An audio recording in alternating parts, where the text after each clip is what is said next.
Most butlers quit because the job is too hard. This one quit because he was too good at it. And it all started with a simple request, or at least, that is what it looked like at first. A young noblewoman summoned her butler Leet in the evening and informed him she had originally planned to attend a performance, but had changed her mind. She wanted a carriage prepared instead, as she felt like going for a ride. The butler acknowledged the request. The princess noticed his speed and seemed almost amused by it. She then mentioned she had a particular horse in mind for the outing and asked for her steed, Catherine, to be readied. The butler confirmed that Catherine was already prepared without hesitation and quietly signaled a nearby servant to move at once. Then went further on his own, offering to arrange refreshments and have the orchestra standing by without being asked. The princess agreed, leaving those details to him, and moved on to the next point. She wished to invite a number of nobles on the trip and wanted the appropriate invitations handled. The butler noted that he had already contacted several aristocrats and received their replies. The princess seemed pleasantly surprised, but before anything could be settled, she paused, then casually declared she had changed her mind entirely. The butler's expression flickered. She flashed an evil grin and announced she felt like going fishing instead, instructing him to swap her horse to Billow and have it ready at once. She then proceeded to layer one instruction on top of another, invitations to be delivered personally, nobles to be treated with the utmost courtesy given their standing with the royal family, additional requests piling up one after the other. The butler answered each demand in turn, assuring her that nothing was beyond his reach and that he was, after all, her butler. He moved swiftly through the halls and the other servants stepped aside to let him pass. He reached a door, pushed through it, locked it behind him, and stood alone in the quiet. He drew a long breath and then let out a shout that had clearly been building for some time. He was finished. Her orders changed on a whim. The workload she dumped on him was well past any reasonable limit, and the moment something fell short of her standard, his wages and days off were stripped away without any discussion whatsoever. He was, by any reasonable measure, being exploited. He looked up, clenched his fist, and made a decision. It was time to leave. He reflected on how he had come to the royal palace years earlier, taken in as a young servant from an orphanage. The work had been manageable in those early days, but once he became Princess Killick's personal butler, the demands had grown without limit. Cooking, cleaning, laundry, grooming, he handled all of it. He had also been pulled into her affairs as an internal advisor with a hand in political matters, and there had been other tasks too, ones he preferred not to describe in detail. He gave a quiet, tired smile at the thought of it all. His body had limits, and those limits were being reached. The palace was grinding him down to nothing. He reminded himself that if he kept going at this pace, it would not end well for him. The answer was obvious. He needed to get out. The problem was that the princess would not simply let him walk away. She never did anything simply. He studied a map and reasoned through his options. If he was going to escape, he needed to move beyond her reach entirely. That meant leaving the country. His thoughts turned to the guarded empire. His home kingdom of Aslalita was separated from their neighboring land by a dense forest, and the two nations were technically enemies. What he did know was that the empire operated on a merit system. Rank and title meant nothing there. Birth counted for nothing. Even with his involvement in foreign affairs back home, he knew very little about how the empire actually functioned from the inside. But that was precisely the point. The princess could not reach him there. He had spent years developing strategies to manage her every whim. Surely those same skills could be put to use somewhere else, somewhere that actually valued them. He clenched his hand at the thought of it and made up his mind. His lady was out fishing. That left the palace momentarily unguarded, at least from her end. He moved quickly, reminding himself to avoid crossing paths with anyone as he went. The princess had rules against people entering or leaving without authorization, and he had no intention of drawing attention. Then he was outside. Just like that. He stood for a moment, faintly bewildered, and reflected on the fact that he had walked out without a permit and no one had stopped him. The state of the palace's security, it turned out, was rather grim. In the process of making his way out, he asked a maid whether she wished to contact the royal palace security. She pointed out that the security chief had been smoking just nearby and suggested he ask him directly. It struck him as odd that the man responsible for security was standing around doing nothing. He then approached the person in charge of trespasser and spell detection. He learned that the previous security officer had left and there wasn't a single manual or guide. His replacement had been furious about it. It seemed no one was even available to respond to alerts. The whole system felt utterly useless. The night he approached next mentioned Beck again. It dawned on him, perhaps for the first time, just how far the palace's defenses had deteriorated. He had personally dealt with intruders on more than one occasion without it ever being treated as a formal security matter. The thought gave him pause. If he left, would the palace actually be in danger? His mistress's nagging voice in his head began to form an argument about duty and responsibility. He stopped for a moment and then, thinking whatever, walked away wearing his cape. He was heading to the guarded empire, and he knew almost nothing about it. He had no idea what daily life looked like there, what work was available, or what kind of people he would encounter. The thought of becoming an adventurer crossed his mind. The freedom of it appealed to him. Becoming a soldier sounded interesting too. Either way, it was nothing like anything he had done before. He could not quite remember the last time the future had felt like something to look forward to. He arrived at the Imperial capital, Gallistel, and took in the sight of the city around him. Near the gate, he overheard an adventurer pressing a guard for letters of recommendation, trying to improve their chances of getting into a training program. Several of them were asking at once. The adventurer made it clear he was not someone to be dismissed lightly and had no patience for being told no. The guard held his ground, explaining that he had his reasons. The hero listened for a moment. Training program. It rang familiar somehow. The Gallistel was home to countless school and institution competing a training program. There was considered a mark of status, a sign that one had truly earned their place. He stepped forward, asking if he could receive a recommendation as well. The adventurer turned on him immediately, wanting to know who he was. The hero decided his real name was best kept to himself for now and introduced himself instead as Leet, a knight-errant. The adventurer looked him over with some skepticism. The guard took a more measured tone and explained that recommendations were not simply handed out to anyone who asked. The training programs in Galist were serious institutions. They existed to produce personnel who would go on to support the empire. A letter of recommendation was effectively a certificate of potential, allowing enrollment even for those without formal citizenship. Only people who had demonstrated genuine ability were eligible. If either of them were hoping to become an adventurer or soldier, they would need to produce military records or official transcripts as proof. The hero turned this over in his mind. He had won a martial arts tournament back in the kingdom, though the circumstances around that particular victory was something he preferred not to dwell on. The princess had pressured him into entering. Either way, given that he was now traveling under a false name, those records were of no use to him here. The adventurer had heard enough. He made clear he understood the situation, that the guards simply did not trust their abilities. He drew his sword, held it out, and proposed a far more direct solution. He suggested a fight, right there, with the winner walking away with a recommendation. The guard pointed out that this was not his decision to make. The hero, however, agreed to it without hesitation. The soldier objected, but the adventurer pressed on, turning back to the hero with something approaching respect for not backing down. He offered him a chance to withdraw before things got serious. The hero pulled back his hood and made clear he had no intention of stepping aside. They would not know the outcome unless they actually fought. They moved to a flat open area nearby.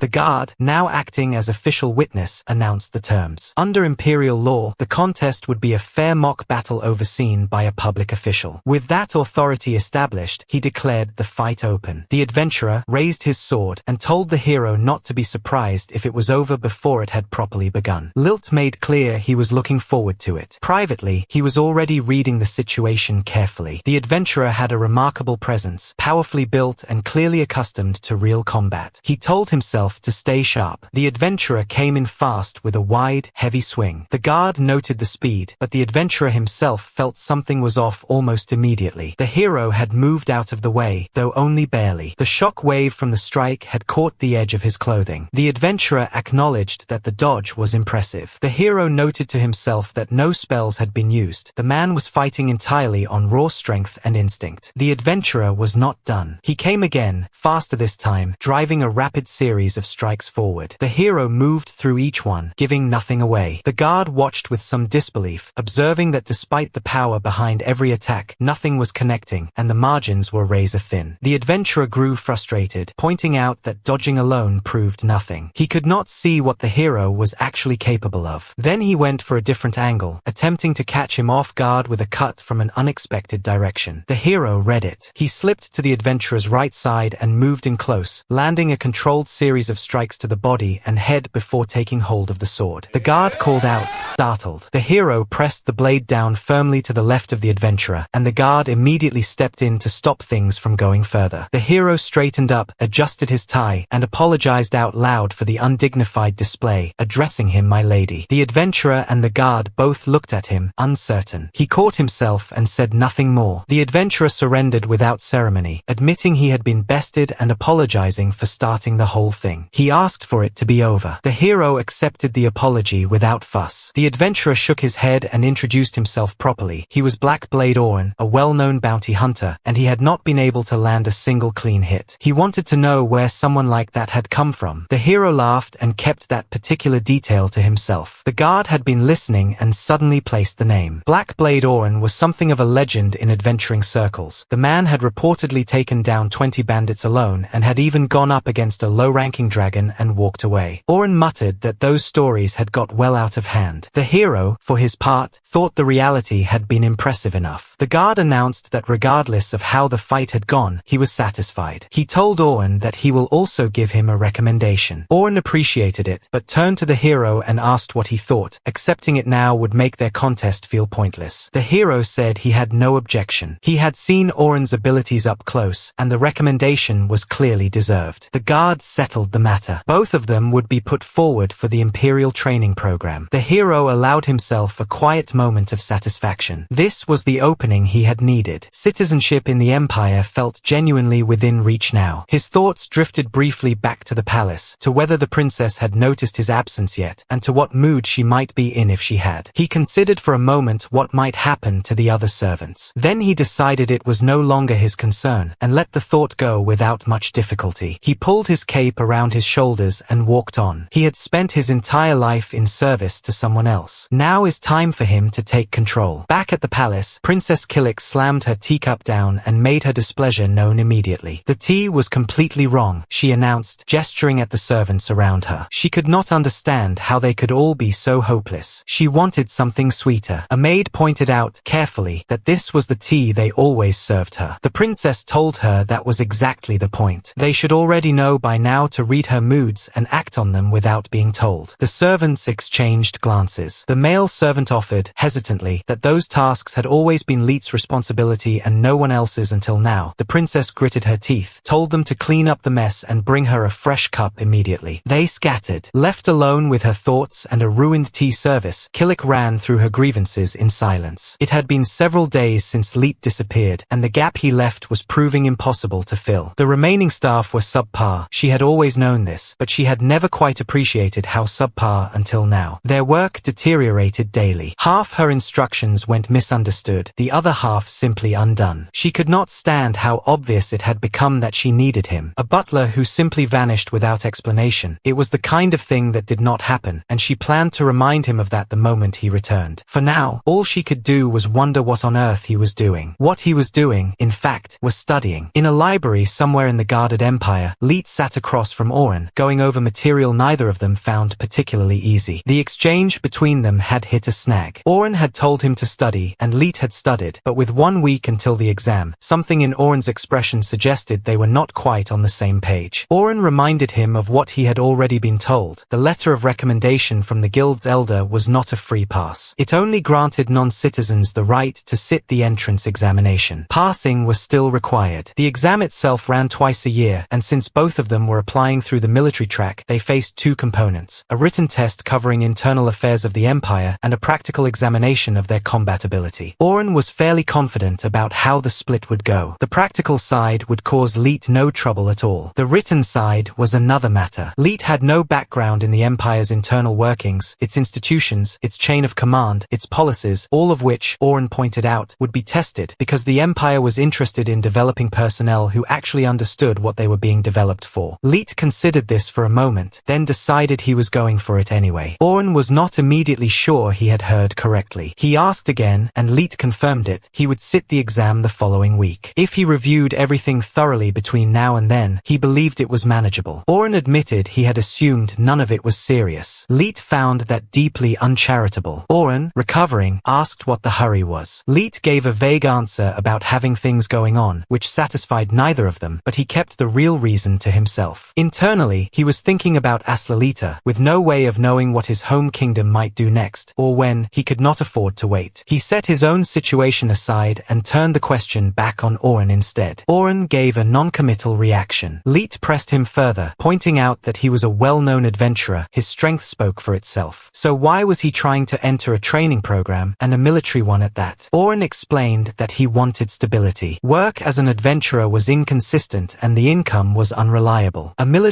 career offered something more dependable. Leet listened and found himself revising his first impression. He had initially read Oren as someone who led with brawn. It turned out there was more going on than that. He seemed like a decent person. Oren told him he was very easy to read. Leet did not argue. With 2 days remaining until the exam, Leet decided there was nothing left to do but get through them. He told Oren as much, and Oren agreed. Time to bear down. 2 days later, they arrived at the Imperial training program exam. A steady stream of candidates was being directed through the front gate. The hero joined the flow and muttered to himself that he was in serious trouble. He had only managed to get through roughly 70% of the book. Oren's thought ran well ahead of his expression. He wondered privately whether the hero actually meant he had read 70% of every book in the library within a single week. Under normal circumstances, he would have dismissed that as an obvious exaggeration, but he had watched with his own eyes as the hero flipped through volume after volume, apparently retaining everything in a single pass. The hero thought to himself that he would have felt considerably more prepared with the full set covered. Oren told him that was impossible. The hero said he simply needed 3 more days. Oren told him to stop, that what he had done was more than sufficient, and to have some faith in himself. The hero let it go and looked out at the crowd. People of every age, background, and rank had turned up, humans alongside half-dragons and others harder to place at a glance. Oren explained that this was simply how the Empire operated. Ability and results were what mattered, nothing else, which was why the range of people in front of them looked the way it did. Then a carriage pulled up and both of them turned to look. A woman stepped out, elegant, immediately noticeable. Oren thought to himself that the Imperial family had actually shown up and that this had become considerably more interesting. Those nearby began to murmur. The woman was identified as Princess Merlia, second princess of the Empire, and the crowd noted she was exactly as striking as the rumors had suggested, poised, clear-skinned, with hair that caught the light as she moved. The hero observed her quietly and thought that she carried herself with the kind of refinement that came naturally to someone of her standing. It reminded him, despite everything, of Princess Killik. Whatever her faults, Killik had always had that air of dignity about her. Despite everything, she was truly a royal. Hero's thoughts drifted for a moment. He found himself thinking that if Princess Killik had been even a little more modest and gracious, she would have been considerably more tolerable. He caught himself. None of that was relevant anymore. A voice came from behind them. A man pushed through the crowd, expressing loud amazement at finding himself in the presence of actual nobility, and the Imperial princess herself, no less. He introduced himself as Butler of the Millet family and announced that he simply had to go and pay his respects to the Imperial princess. His lackeys fanned out ahead of him, shoving people aside and ordering the crowd to clear a path. The hero watched and thought privately that the man appeared to be an Imperial aristocrat of some kind, and that getting anywhere near him seemed like a thoroughly bad idea. The commotion continued as the lackeys pushed through, drawing complaints from those being shoved out of the way. Then a small girl stumbled into Bodra and fell. She looked up and offered an apology. One of the lackeys immediately announced that Bodra's clothes had been soiled. The others echoed the outrage, calling it completely unacceptable. Oren noticed the situation developing and asked what was going on. The hero told him it was turning ugly. Bodra pointed his wand at the girl and told her to atone for what she had done. Oren noted that the man had actually drawn his wand. Bodra launched into a lecture about the cost of his outfit, insisting that someone of her standing could not even begin to afford his jacket, and that there was simply no excuse for what she had done. His lackeys nodded along vigorously. The hero looked the outfit over and privately thought it did not appear particularly expensive. That said, Bodra looked ready to cast something at any moment, which made the situation considerably more pressing. The girl looked up at him and said she was sorry about his clothes, but pointed out that they really did not look all that expensive and questioned why he was making such a fuss. Bodra's composure collapsed entirely. The bro's temper goes from 0 to maximum 1000. Like he was cooked so much in front of every pig bear. From me, it was like a little girl who cooked him so well. Let the girl cook. He raised his wand and declared that she would pay for the insult with her life. The hero and Oren moved at the same moment, but the spell was already on its way, and it was moving faster than the hero had anticipated. He thought to himself that it was not an especially powerful cast, but the speed was the problem. He was not sure he would reach her in time. Then the girl opened her eyes. Both the hero and Butler stopped. The spell had deflected, turned aside in front of her. The deflected spell did not simply stop, it changed course entirely, scattering toward the crowd. The hero and Oren threw themselves aside as the redirected magic swept past them. The hero's immediate concern shifted from the girl to where the spell was now heading. Those nearby were already shouting in alarm. Someone called out that it was heading straight for the princess. A voice cut through the noise, warning Princess Merlia to watch out. Something in the hero responded before he had time to think. The word princess reached him and his body moved on instinct, years of ingrained habit pulling him forward at a speed that drew gasps from the crowd. The image that flashed through his mind in that instant was not of Merlia, it was of someone else entirely. He was in front of the spell before he had consciously decided to be, and he broke the incoming ice shards apart with his hand. The impact sent him stumbling backward, but he caught himself with a quick spell to avoid colliding with the princess. He straightened up, adjusted his tie, smoothed his hair back, and asked her with practiced calm whether she had been harmed. The princess looked at him and said she was perfectly fine. The crowd erupted. People were calling out in disbelief, asking where he had come from and how he had managed to intercept a spell mid-flight with his bare hand. Oren stood among them, privately wondering just who exactly this person was. Butler, meanwhile, looked considerably less pleased than everyone else. The hero took a slow breath and asked himself what he thought he was doing. The word princess had triggered something automatic in him, a reflex built over years of service to Princess Killick. He had told himself he had left all of that behind in the kingdom. It turned out that was easier to decide than to actually achieve. The princess spoke. The hero responded immediately with a formal address and a slight awkwardness he could not entirely hide. She told him to relax and assured him she was not about to cause him any trouble. She wanted to thank him properly, and she bowed her head to do so, expressing genuine gratitude for what he had done. Then she asked, straightforwardly, if he would tell her his name so she could offer her thanks more formally at another time. The hero caught himself. Standing out this much was a problem. If he gave his name, he risked drawing exactly the kind of attention he had been trying to avoid. He apologized to the princess with a formal bow, told her he was not worthy to name himself in her presence, conjured a stealth spell behind him, and excused himself before disappearing from where he stood. The crowd stared at the empty space where he had been. He reappeared beside Oren a moment later, startled. He asked if that had been a teleport. The hero said no, just a stealth spell. Oren shook his head and said he was a remarkable person. The hero told him to drop it and suggested they get moving toward the hall. Oren agreed, though he pointed out there was no great need to rush.